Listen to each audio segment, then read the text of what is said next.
नमस्कार प्रिय विद्यार्थियों। हमने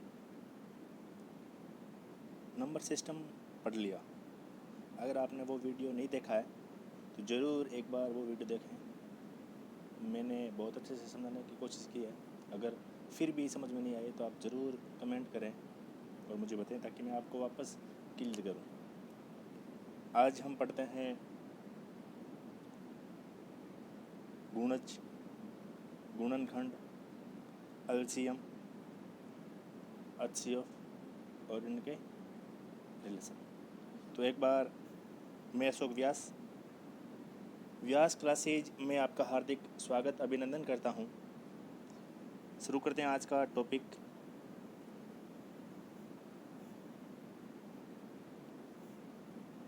आज का टॉपिक है, सबसे पहले हम पढ़ते हैं गुणनखंड के बारे में। पहले गुणन का मतलब होता है गुणा। गुणा से आप परिचित हो, ये साइन है गुणा का। और गणित में जोड़, बाकी गुणा, भाग और अंक, इतनी में पूरी गणित समेट जाती है। खंड का मतलब होता है टुकड़े या भाग। तो आप समझ गए होंगे गुणनखंड क्या होता है। पहले हम रटने वाली काम नहीं करेंगे, हम पहले अपने भाषा में समझेंगे क्या होता है गुणनखंड, उसके बाद में इसकी डेफिनेशन पढ़ेंगे। गुणनखंड, गुणा के टुकड़े या भाग। जैसे मैंने यहाँ पे लिख दिया 4 एक अंक है या संख्या है, पर मैं इसको ऐसे लिख दूँ 2 गुणा 2, ये गुणा के टुकड़े में लिख दिया, ये है गुणनखंड। तो कोई पूछ ले 4 के गुणनखंड क्या बोलेंगे? 2 गुणा 2। अब पढ़ते हैं डेफिनेशन। किसी वस्तु, जैसे संख्या, बहुपद मतलब जिसमें बहुत सारे पद हो, मैट्रिक्स, ये 10वें के बाद का काम है, को अन्य वस्तुओं के गुणनफल के रूप में तोड़ने की क्रिया को गणित में गुणनखंड या फैक्टराइजेशन कहते हैं।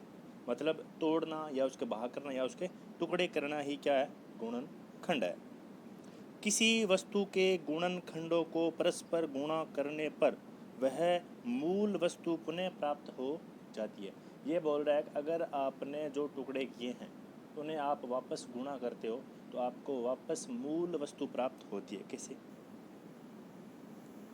जैसे मैंने लिखा 2 गुणा 2, ये 4 का गुणनखंड है, तो इनको गुणा करने पर भी वापस क्या प्राप्त हो रहा है? 4। मतलब गुणनखंड में आप अगर टुकड़े कर रहे हो तो वापस आपको मूल संख्या प्राप्त होगी। अगर मूल संख्या वापस प्राप्त नहीं हो रही है तो आपका गुणनखंड गलत है।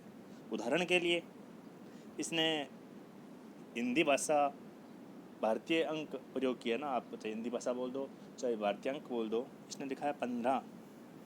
15 के गुणनखंड क्या होता है? 5 तिरी 15, या 3 पंजे 15।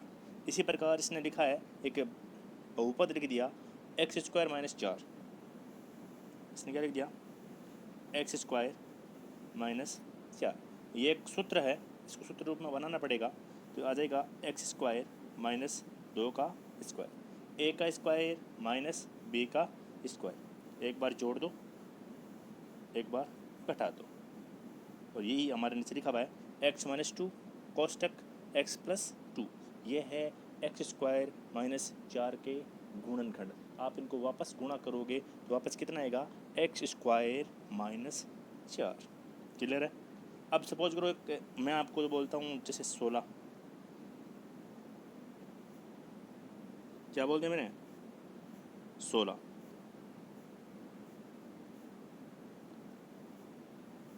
कि 16 के गुणनखंड करो।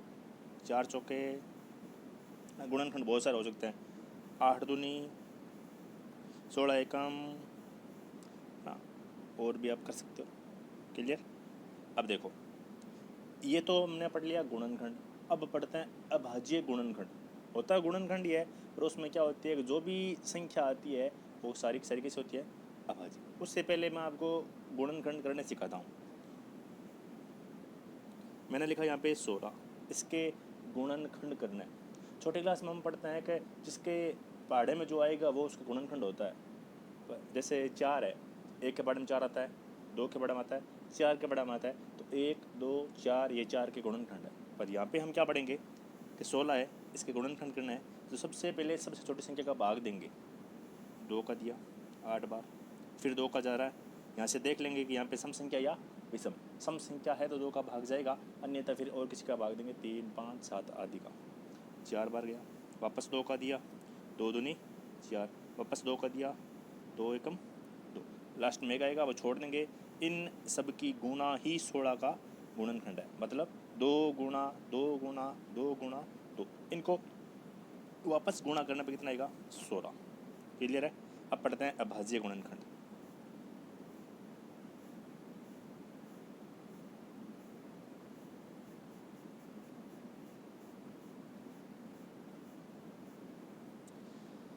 पहले बात क्या होता है अभाज्य। हमने नंबर सिस्टम पढ़ा था, वहाँ पे पढ़ा था अभाज्य संख्या। क्या पढ़ा था? अभाज्य संख्या वह संख्या जिसमें स्वयं मतलब खुद का और एक का भाग जाता है और किसी का भी भाग नहीं जाता है। और मैंने यह भी आपको बताया था सबसे छोटी भाज्य संख्या होती है 2, और ये एकमात्र ऐसी संख्या है जो सम संख्या है फिर भी कैसी है? अभाज्य संख्या। क्लियर है। अब ये क्या बोल रहा है? जब आपको अभाज्य संख्या मिले या मिल जाए तो गुणनखंड प्राप्त करना रोक दे।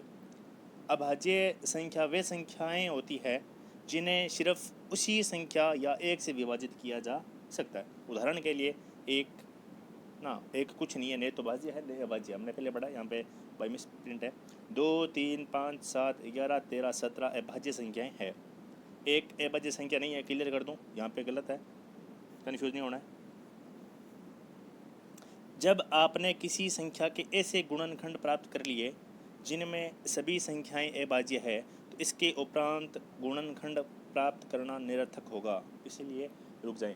इसके कहने का मतलब है जब लास्ट में अभाज्य संख्या आ जाए तो उसी का भाग जाएगा, उसके अलावा किसी का भी भाग नहीं जाएगा। समझ लेते हैं एग्जाम्पल से। मैंने यहाँ पर लिखा 34, गुणनखंड करो जी। एक रिक्वेस्ट है आपसे, आप अपने पास में रफ रजिस्टर या फेयर रजिस्टर एंड पेन रखें, साथ साथ में लिखते रहें। जितनी बार आप रिवाइज करोगे उतना ही आपका कॉन्सेप्ट क्लियर होगा। और कोई भी सब्जेक्ट हो, अगर आपका बेसिक क्लियर है तो आपको उसको समझने में आसानी होगी। और मैंने पहले बताया आपको, आप उन बच्चों से मिनिमम 20% आगे रहोगे जो पहली बार पढ़ेंगे। ट्राई कर लेना, है ना। हमें ज़िंदगी मिली है कुछ ट्राई करने के लिए अपने आप पे। तो भाग देते सबसे पहले 2 का, 17 दूनी 34। अब आप जानते हो 17 किसी के भी पाठ्य में नहीं आता। 17 एक अभाज्य संख्या है, तो 17 में किसका भाग जाएगा? 17। इसने क्या बोला था कि जब एक अभाज्य संख्या आ जाए उसके बाद में रुक जाना, आगे गुणनखंड मत करना, क्योंकि आगे गुणनखंड होना ही नहीं है, आप करो तो गलत हो जाएगा। 17 में 17 का भाग दिया, कितना आ गया? 1। यह है अभाज्य गुणनखंड। समझ गए होंगे। अब नहीं है इसमें मेरे पास में, फिर भी आपको मैं समझा रहा हूँ एक चीज़, छोटी क्लास में काम आती है। गुणज। क्या? गुणज। देखो, गुण मतलब गुणा, जे का मतलब होता है जन्म लेना। जे का मतलब क्या होता है? जन्म लेना। जो गुणा से जन्म लेता है उसे क्या कहते हैं? गुणज। या बोल सकते हैं कि जिसकी उत्पत्ति गुणा से होती है उसे गुणज बोलते हैं। अब बोल दे कि 2 के गुणज लिखो, 2 का पढ़ा आपको याद है, 2 एकम 2, 2 दूनी 4, 2 तिया 6, 2 चौक 8, 2 पंजे 10, 2 छके 12। जहाँ तक आपको बोले तो उसका पढ़ा लिखते रहो, मतलब जिसकी उत्पत्ति गुणा से हो वो ही गुणज होता है। थोड़ा यहाँ पे भी उसको समझ लेते हैं। ये जी, निम्न संख्याओं के प्रथम 5 गुणज लिखिए। इसने बोला 5 के प्रथम 5 गुणज लिखो। क्या? 5 एकम 5, 5 दू 10, 5 तेरी 15, 5 चौक 20, 5 मंजे 25। मैंने पहले क्लियर कर दिया। गुण जय का मतलब होता है जन्म लेना। इसे आप पढ़ते हो कमल, जलज, जो जल में उत्पन्न होता है या जन्म लेता है, कमल हो गया, है ना। तो ये पर्यायवाची हो गया। जय का मतलब क्या होता है? जन्म होना या उत्पन्न होना। तो जो गुणा से उत्पन्न होता है तो गुणा से तो पाड़ा बनता है। हाँ, फिर ये बोल रहे हैं 8 के 5 गुणज लिखने हैं। तो 8 एकम 8, 8 दूनी 16, 8 तेरी 24, 8 चौक 32, 8 पंजा 40। फिर ये बोल रहा है 9 के 5 गुणज लिखने हैं, कोई बात नहीं, अब लिख देते हैं। 9 एकम 9, 9 दूनी 18, 9 तिया 27, 9 चौक 36, 9 पंजा 45। क्लियर है। एक चीज़ और मैं क्लियर कर देता हूँ आपको साथ साथ में, यहाँ पे नहीं आया है फिर भी शार्व। हाँ, एक होता है शर्व, एक होता है शार्व।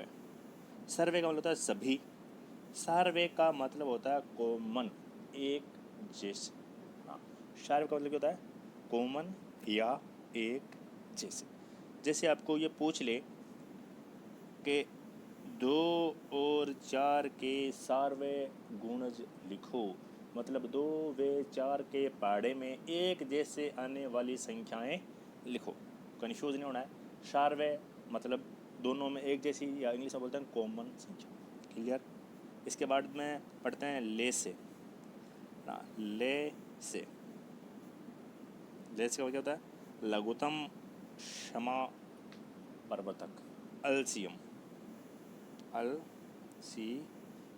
लिएस्ट common multiple, least common multiple.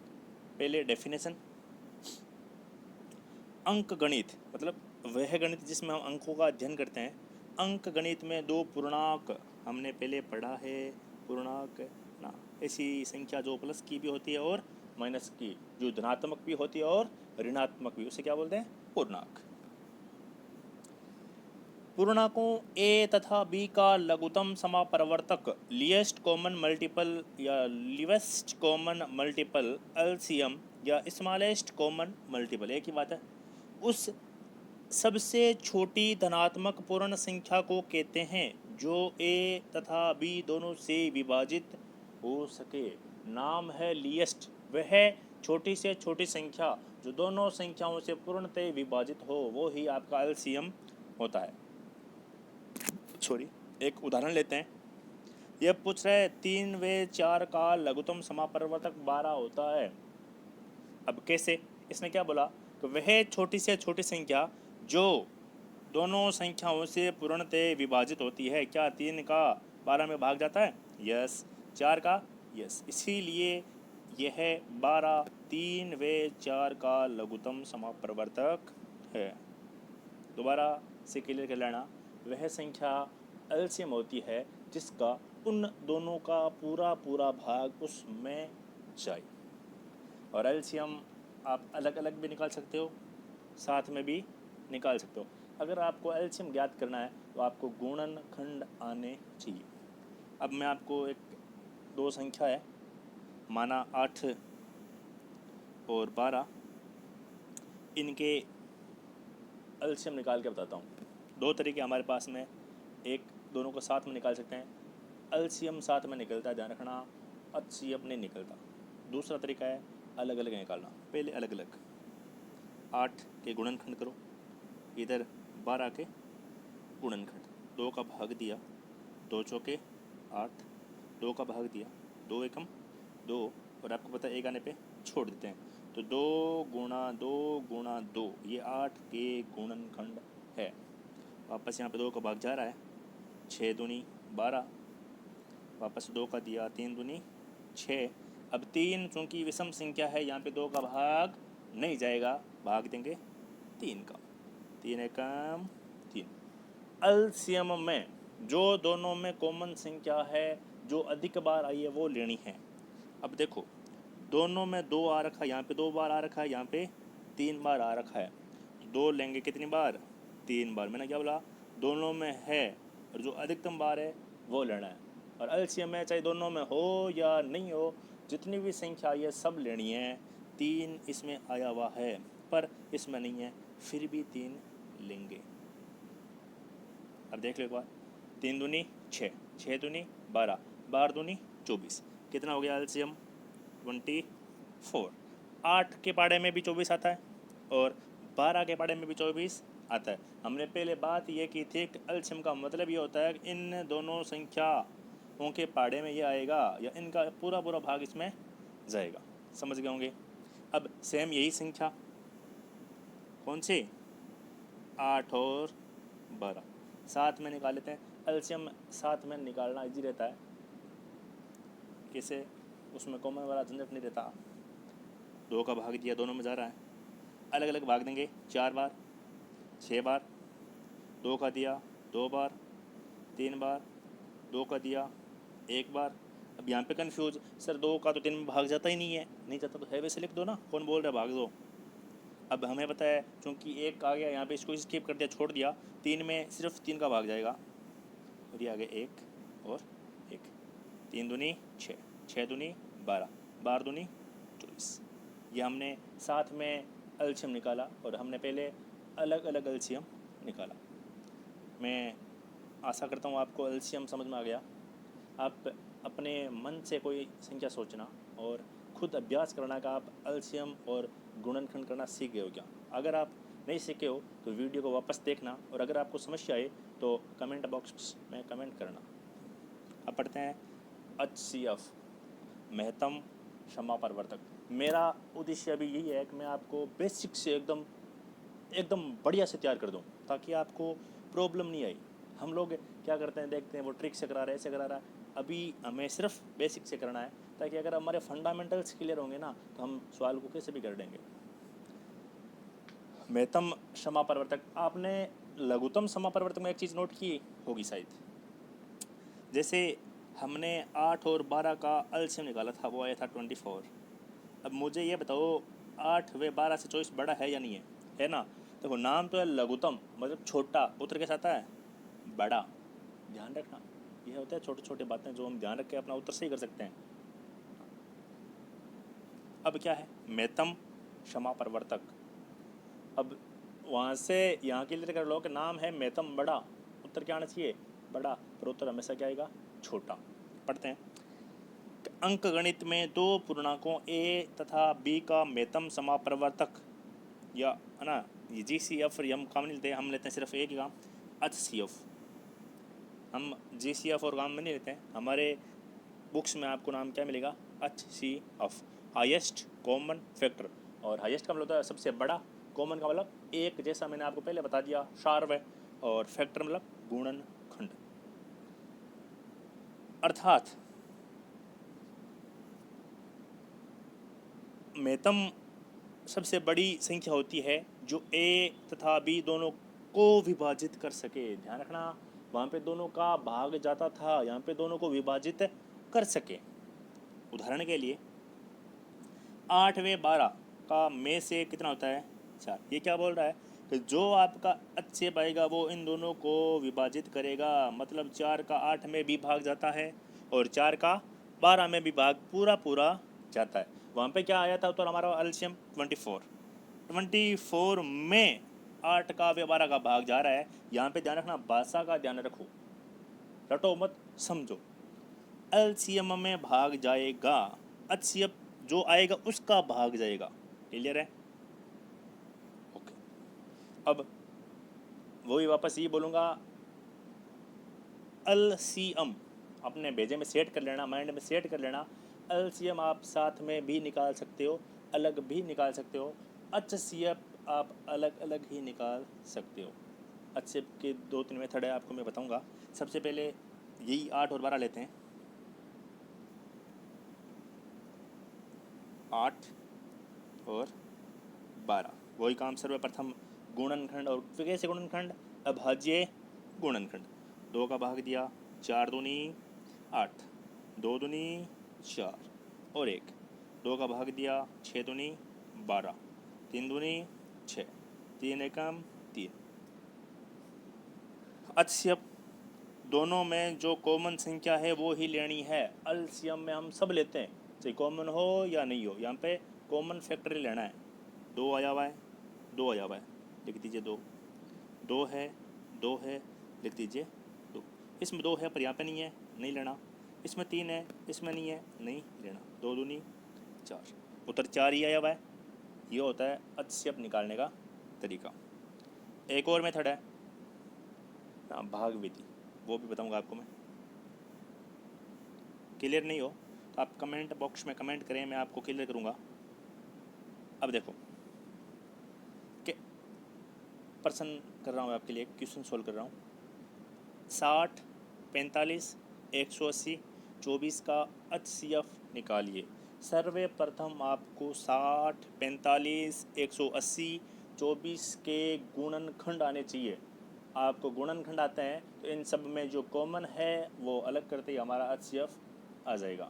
इसीलिए बोल रहा हूँ, बेसिक कॉन्सेप्ट क्लियर होने पर हम सवाल को आसानी से कर सकते हैं। अगर आपने ये समझ लिया HCF क्या होता है, LCM क्या होता है, गुणनखंड क्या होता है, संख्या चाहे कौन सी भी हो हम आराम से कर लेंगे इजी वे। अब देखिएगा, सबसे पहले ये बोल रहा है कि 60 के गुणनखंड आपको ट्राई करना, जैसे मैंने आपको बताया कैसे करना ना। इसने आंसर दे रखा है आपके सामने कि 60 के गुणनखंड होते हैं 5 3 15, 15 दूनी 30 और 30 दूनी 60, आ गया 60। उसी प्रकार 45 के गुणनखंड, हाँ 5 3 15, 15 तिया 45, 180 के कर रखे हैं इसने और 24 के भी कर रखे हैं। आप खुद ट्राई करना, अगर नहीं हो तो कमेंट बॉक्स में कमेंट करना, मैं आपको करके सोल्व भेज दूंगा। अब ये तो वह इनके गुणनखंड। उभयनिष्ठ, कॉमन, सार्वे एक ही चीज़ है, कन्फ्यूज़ नहीं होना है। उभयनिष्ठ का मतलब क्या होता है, कॉमन। अब ये बोल रहे हैं देखो इसमें 2 है, इसमें नहीं है, 2 को नहीं लेना है। एक में भी अगर नहीं है तो आपको नहीं लेना है। इसमें 3 है, इसमें भी है, इसमें भी है, इसमें भी है, इसने क्या ले लिया 3। 5 इसमें है, इसमें है, इसमें पर इसमें नहीं है, तो नहीं लेना। हमें सिर्फ और सिर्फ कॉमन लेना है, मतलब इनके चारों के गुणनखंड में जो होगा वो ही लेना है। वो एकमात्र संख्या कौन है, 3। तो 60, 45, 180 का महत्तम समापरिवर्तक कितना आ गया, 3। और आप चेक कर सकते हो 3 का इन सब में पूरा पूरा भाग जाएगा, वो होता है HCF। एक बार ट्राई करना सवाल को करके, ये भी पढ़ेंगे हम। उससे पहले भाग विधि, HCF निकालने मतलब महत्तम समापरिवर्तक निकालने के 2 मेथड है। पहला मेथड अभाज्य गुणनखंड विधि से जो हमने अभी पीछे पढ़ा है, और दूसरा मेथड है महत्तम समापरिवर्तक। ये थोड़ा इजी रहता है ज़्यादा संख्याओं के लिए। अगर आपको साथ में LCM और HCF का बोले तो आप वही मेथड यूज करना, गुणनखंड वाला। अगर अलग अलग बोले तो आप अभाज्य गुणनखंड नहीं यूज करके भाग विधि यूज करें, ज़्यादा आसान रहेगा और जल्दी सवाल हल होगा। यह बोल रहे हैं 144, 180 और 108 का महत्तम समापरिवर्तक याद करो, वो भी कौन सी विधि से, भाग विधि से। तो सर्वप्रथम 144 और 180 में बड़ा कौन है, सॉरी ग्रेटर देन का चिन्ह कौन सा होता है आपको पता है ना, 144 बड़ा, जिस तरफ मुंह खुला वो होता है बड़ा, 180 बड़ा है। तो 144 का 180 में भाग देंगे, कितनी बार गया, एक बार, कितना बच गया 36। अब 36 और 144 में बड़ा कौन है आपको पता है, जो बड़ा होगा उस तरफ मुंह खुला 144। तो 100 जो बचा है उसका भाग देंगे छोटी संख्या में, किसमें भाग दे देंगे, 144 में। कितना आ गया 4, भाग पूरा पूरा चला गया। अब हमारे पास में 36, अब पीछे कौन बचेगा 108। 36 और 108 में बड़ा कौन है, 108। तो 36 का भाग देंगे 108 में, कितनी बार गया 3। जो यहाँ पे भाजक बचा है, जो भाजक बचा है वो ही हमारा महत्तम समापरिवर्तक होता है। इसलिए 36 क्या हो गया, महत्तम समापरिवर्तक। एक बार वापस क्लियर करता हूँ कि सर्वप्रथम 3 संख्या है, पहली 2 संख्या ली, उन दोनों में जो बड़ा है उसमें छोटी वाली संख्या का भाग देंगे। भाग देने पर जो भागफल शेष फल आया है उसका आगे वाली संख्या में पुनः भाग देंगे। अगर भाग पूरा चला गया है तब तीसरी संख्या और जो आपका भाग भाजक आया हुआ है उनकी कंपेयर करेंगे। जैसे हमारे पास में यहाँ पे भाजक था कितना 36 और बचा हुआ क्या है 108, इन दोनों में जो बड़ा है उसमें भाग देंगे। इसमें बड़ा 108 है तो 36 का भाग देंगे 108 में, पूरा पूरा भाग चला गया। पूरा पूरा भाग जाने पर भाजक बचा कितना 36, अतः हमारा महत्तम समापरिवर्तक है 36। क्लियर। आप बार बार अभ्यास करो, संख्याएं चेंज करके अभ्यास करो, आपका कॉन्सेप्ट क्लियर हो जाएगा। करत करत अभ्यास जड़मति होते सुजान, आवत जात रसरी, हाँ ते पत्थर पे पड़े सुजान। मैंने मिक्स में बोला है ताकि आपको क्लियर हो सके। अब आगे बढ़ते हैं। यहाँ पे मैंने कुछ गुणनखंड कर रखे हैं आपके लिए ताकि आपको और ज़्यादा क्लियर हो जाए। पहली बात, गुणनखंड में आपको इकाई का अंक देखना है। इकाई का अंक क्या देखोगे, इकाई का अंक जैसे यहाँ पे इकाई का अंक कितना है 2, यहाँ से आपको क्लियर हो जाएगा भाग किसका जाएगा, 2 का जाएगा, 3 का, 5 का, 7 का, 9 का या किसका। क्लियर है। अब देखो सबसे पहले 112 में 2 का भाग दिया, भाग अगर आपको सीधा आता है तो अच्छी बात है, ये तो अपना वही तरीका ना छोटे बच्चों की तरह। इस 112 में 2 का भाग देंगे आप कर लोगे, पर अब बड़े हैं तो उस लेवल के अकॉर्डिंग आपको करना है। 2 का भाग दिया 56 बार गया, वापस 56 में 2 का भाग दिया कितनी बार, 28 बार, वापस 2 का भाग दिया 14 बार, वापस 2 का भाग दिया 7, और 7 में आपको पता है सिर्फ और सिर्फ 7 का भाग जाता है। वहाँ पे हमने एक लाइन पढ़ी थी, जब अभाज्य संख्या आ जाए तो वहाँ पे हम इसको छोड़ देंगे और उसी संख्या का भाग दे देंगे, हमारा गुणनखंड पूर्ण हो जाएगा। 7 का भाग दिया ये होगा कंप्लीट। 112 के गुणनखंड क्या आ गए, 2 गुणा 2 गुणा 2 गुणा 2 गुणा 7, इन सबको गुणा करने पर वापस आएगा 112। इसी प्रकार 120 हमें पता है 2 का भाग दिया 60 बार, वापस 2 का भाग दिया 30 बार, वापस 2 का भाग दिया 15 बार। 15 में आपको पता है 2 का भाग जाएगा नहीं, 3 का भाग दिया 5 बार, आपको पता है 5 में भी 3 का भाग नहीं जाता, 5 में सिर्फ और सिर्फ 5 का भाग जाता है। आगे 1 2 गुणा 2 गुणा 2 गुणा 3 गुणा 5 आपके 120 के अभाज्य गुणनखंड है। इसी प्रकार 135 135 यहाँ से मुझे क्लियर हो रहा है कि एकाएक अंक चूँकि 5 है तो 5 में 2 का भाग नहीं जाएगा, तो 2 का नहीं जाएगा सीधा 5 का नहीं देंगे, 2 के बाद में ट्राई करना 3 को, 3 का नहीं जाएगा फिर 5 फिर 7, ऐसे क्रम से बढ़ना है। हम भाग देंगे 3 का गया 45 बार, फिर 3 का भाग दिया 15 बार, फिर आपको पता है 15 में 5 बार गया और लास्ट में 5 में सिर्फ और सिर्फ 5 का भाग जाता है। तो हम बोल सकते हैं 135 के अभाज्य गुणनखंड 3 गुणा 3 गुणा 3 गुणा 5। लास्ट 140 140 2 का भाग दिया 70 बार, फिर 2 का दिया 35 बार। अब 35 में 2 का भाग नहीं जाएगा, 3 का भाग नहीं जाएगा, तो भाग देंगे 5 का। 7 पंजा 35 और हमें पता है 7 में सिर्फ और सिर्फ 7 का भाग जाता है। तो 140 के अभाज्य गुणनखंड हो गए 2 गुणा 5 गुणा 7। कुछ मैंने करवाए, कुछ आप खुद घर पे अपने स्वयं इंचा से कोई भी नंबर लेके गुणनखंड करने की कोशिश करना। गुणनखंड अगर आप सीख गए तो एलसीएम एचसीएफ चुटकियों में हल कर लोगे। नेक्स्ट 60 और 72 का यह बोल रहे हैं एचसीएफ याद करना है और एलसीएम भी याद करना है, दोनों आपको साथ में करवा रहे हैं ताकि कॉन्सेप्ट क्लियर हो जाए। सबसे पहले एलसीएम नहीं एचसीएफ करते हैं, सबसे पहले 60 के गुणनखंड करते हैं। 60 के गुणनखंड वही तरीका अपना, ये जी 60, 2 का भाग दिया 30 बार, 2 का भाग दिया 15 बार। यहाँ से क्लियर हो रहा है कि 5 विषम संख्या है, 2 का भाग नहीं जाएगा, 3 का भाग देते हैं 5 और यहाँ पे 5, तो यहाँ पे लिखा है 2 गुणा 2 गुणा 3 गुणा 5, यही 60 का है। इसी प्रकार 72 का आप खुद निकालोगे, अगर नहीं हो तो कमेंट बॉक्स में कमेंट करना, मैं गुणनखंड करके आपको भेज दूंगा, पर एक बार आपको ट्राई ज़रूर करना है। अब हमने पढ़ा था एचसीएफ में सिर्फ और सिर्फ कॉमन चीज़ लेते हैं, इसने देखो साथ में करके रखा है, यहाँ पे 2 एक बार साथ में रखे हैं, 2 साथ में कर दिया, 2 साथ में कर दिया 3। आप भी इसी मेथड से सॉल्व करो ताकि गलत होने का 1% भी चांस नहीं हो। अगर आप ये मेथड यूज़ कर रहे हो ना तो 1% भी नहीं है आप सवाल गलत करो। कॉमन को लिख दिया इसने, क्या बोल रहा है कि इसने सीधा लिखा एचसीएफ, हम लिख देंगे पहले उभयनिष्ठ गुणनखंड, जहाँ कॉमन जो आ रहा है क्या क्या आ रहा है 2 2 और 3, ये है उभयनिष्ठ, और साथ में इनका लिख देंगे एचसीएफ बराबर 2 गुणा 3 कितना आ गया 12। और हमने पढ़ा था एचसीएफ जो आता है उसका दोनों संख्या में पूरा भाग जाता है, 12 5 60, 12 छके 72।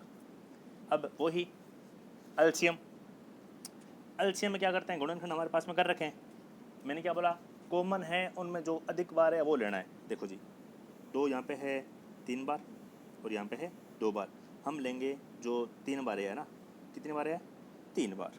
उसके बाद में ले लेते बार 1 2 3 यहाँ पे 1 बार है, यहाँ पे 2 बार। हम कितनी बार लेंगे? 7 में लिखना है, मेरे पास स्पेस कम इसलिए मैं ये ऊपर लिख रहा हूँ। और इसमें 5 एक बार ही है, पर बेहतर में है ही नहीं, फिर भी 5 एलसीएम में सब संख्या लेते हैं, चाहे कॉमन हो या नहीं हो। कॉमन होने पर विशेष ध्यान ये रखना है कि लेना तो एक ही बार है, पर वो लेना है जो अधिक बार है। जैसे यहाँ पे 2 बार है, यहाँ पे 3 बार है, मैंने 2 एक ही बार लिया, ऐसा नहीं एक बार 3 लो एक बार 2 लो, जो अधिक बार है वो मैंने ले लिया। क्लियर है? अब इनकी गुणा कर लो, कितना आएगा? 360। अब देखो एचसीएफ नाम क्या है? महत्तम समापरिवर्तक। आता उत्तर क्या है? छोटा। इधर नाम तो है लघुत्तम समापरिवर्तक, हम सोचते हैं नाम लघुत्तम छोटा है, उधर छोटा है, उधर छोटा नहीं आ रहा है, उधर दोनों का बड़ा ना। अब देखो 60 के पाड़े में 360 आएगा और 72 के पाड़े में भी 360 आएगा। क्लियर है? अब हम पढ़ते हैं एलसीएम और एचसीएफ का एक सूत्र जो 10th क्लास तक काम आता है ना। आप जो ये पढ़ रहे हो वो 10वीं क्लास तक, और आगे कम्पिटिटिव एग्ज़ाम के लिए भी ये इम्पोर्टेंट है। आप कोई भी एग्ज़ाम दोगे आपको वहाँ पे ये श्योर मिलेगा।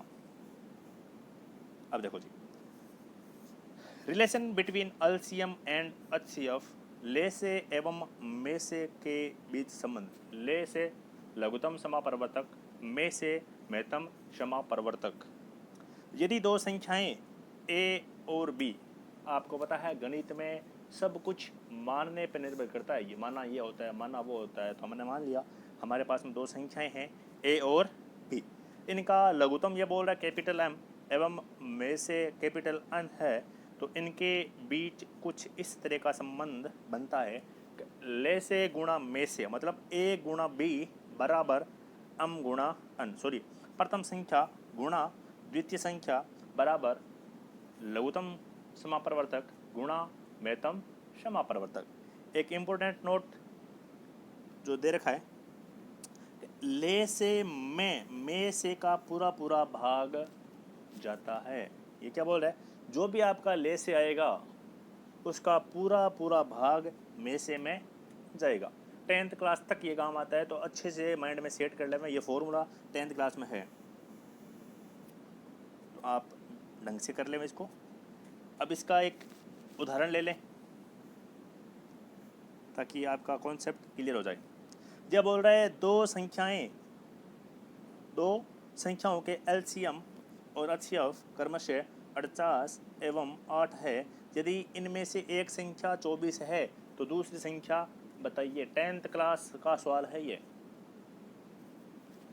वही हम जानते हैं कि एलसीएम गुणा एचसीएफ बराबर प्रथम संख्या गुणा द्वितीय संख्या। गणित में अगर आपको फॉर्मूला याद है उसमें वैल्यू पुट करो, आपका आंसर आ जाएगा। हमारे पास एलसीएम का मान कितना है? 24। एचसीएफ का मान कितना है? या उल्टी दिशा में कर रहा है, एलसीएम प्रथम संख्या है ना, उल्टा कर रही है। प्रथम संख्या कितनी है? 24। सेकंड संख्या कितनी है? मान लिया x है। क्या मान लिया? माना द्वितीय संख्या बराबर क्या है? x है। बराबर एलसीएम कितना है? 48 गुणा में 8। x का मान याद करना है, तो 48 गुणा 8, आपको पता है पक्षांतरण का नियम है, तो जो चीज़ गुणा में है वो पक्षांतरण करने में कहाँ जाती है? भाग में। 24 कहाँ गया? भाग में। अब 8 एकम 8, 8 3 24, 48 48 में 3 का भाग देंगे, 16 दिया 48। दूसरी संख्या कितनी आ गई? अतः है द्वितीय संख्या बराबर 16। क्लियर हो गया? आज हमने क्या क्या पढ़ा? गुणज ना, एक बार थोड़ा और, हमने क्या क्या पढ़ लिया? गुणज, गुणनखंड, एलसीएम, एचसीएफ और इनका रिलेशन। अब यहाँ पे आपको एलसीएम भी करके दे रखा है और एचसीएफ भी करके दे रखा है। आप इसका स्क्रीनशॉट खींच लें और खुद इसको ट्राई करें कि आप कर सकते हो या नहीं कर सकते हो। एक क्वेश्चन और है, ये मैंने आपको करवा दिया। एक ये है एलसीएम, आप स्क्रीनशॉट ले लें और सवाल खुद करें। अगर आपसे नहीं हो तो आप इसमें देख लें। जैसे ये बोल रहा है 12, आपको 12, 15, 20 का लघुत्तम समापरिवर्तक ज्ञात करना है। तो अब देखो 12 के टुकड़े क्या होते हैं? गुणनखंड, 4 गुणा 3 4 3 12, फिर ये बोल रहा है कि 4 के क्या होते हैं 2 गुणा 2, 3 का तो कुछ होता ही नहीं है, 3 पड़ा है। फिर 15, 5 3 15 और 20 के 5 चौक 20 पर 4 के वापस वही 2 गुणा 2। हम क्या करते हैं ले से है ना एलसीएम में सब कुछ लेते हैं, पर जो कॉमन है वो अधिक बार है या वो लेते हैं। तो यहाँ पे 2 2 बार है, यहाँ पे है ही नहीं, यहाँ पे भी 2 बार। 2 कितनी बार आ गया 2 बार। फिर 3 इसमें है, इसमें है, इसमें नहीं है, फिर भी हमें तो लेना है। कितनी बार 3, एक बार तो ले लिया, एक बार। 5 इसमें है, इसमें है, इसमें नहीं है, पर एलसीएम में चाहे कॉमन हो या नहीं हो हम लेते हैं गुणा में 5। क्लियर है। 5 3 15, 15 दूनी 30, 30 दूनी 60, 12 15 और 20 इनका एलसीएम आता है 60। और आप जानते हो 12 15 20 तीनों के पाड़े में 60 आता है। यहाँ से क्लियर कर लेना कि जिसके पाड़े में ये तीनों है ना आए, जैसे 12 के पाड़े में 60 आ रहा है, 15 का आ रहा है और 20 का आ रहा है, तो आपका वो ही उत्तर होगा, पर तीनों के पाड़े में एक जैसा होना चाहिए। क्लियर। यहाँ पे भी एक एलसीएम करके दिखा रखा है। मैंने बोला था आप एलसीएम अलग अलग भी निकाल सकते हो, जैसे भी हमने पीछे किया एलसीएम साथ में भी निकाल सकते हो। जैसे यहाँ पे 30 और 45 का एलसीएम निकाल रहा है। 30 में 2 का भाग दिया 15 बार, पर 45 में 2 का भाग नहीं जाता, तो 45 का 45। फिर मैं बताया कि 15 में 2 का भाग नहीं जाएगा क्योंकि 5 एक विषम संख्या है, तो 3 का भाग दिया 5 दिया 15। 45 में भी 3 का भाग जाता है कितनी बार 15 बार। वापस 3 का भाग दिया 5 में नहीं जाएगा, और 15 में दिया कितनी बार गया 5 बार। और लास्ट में भाग देंगे किसका 5 का। 5 एकम 5, 5 एकम 5। इन तीनों की गुणा 2 गुणा 3 गुणा 3 गुणा 5 आपके 30 और 45 का अभिष्ट लघुत्तम समापरिवर्तक है। क्लियर है। बार बार प्रैक्टिस करो, क्लियर हो जाएगा। बहुत बहुत धन्यवाद।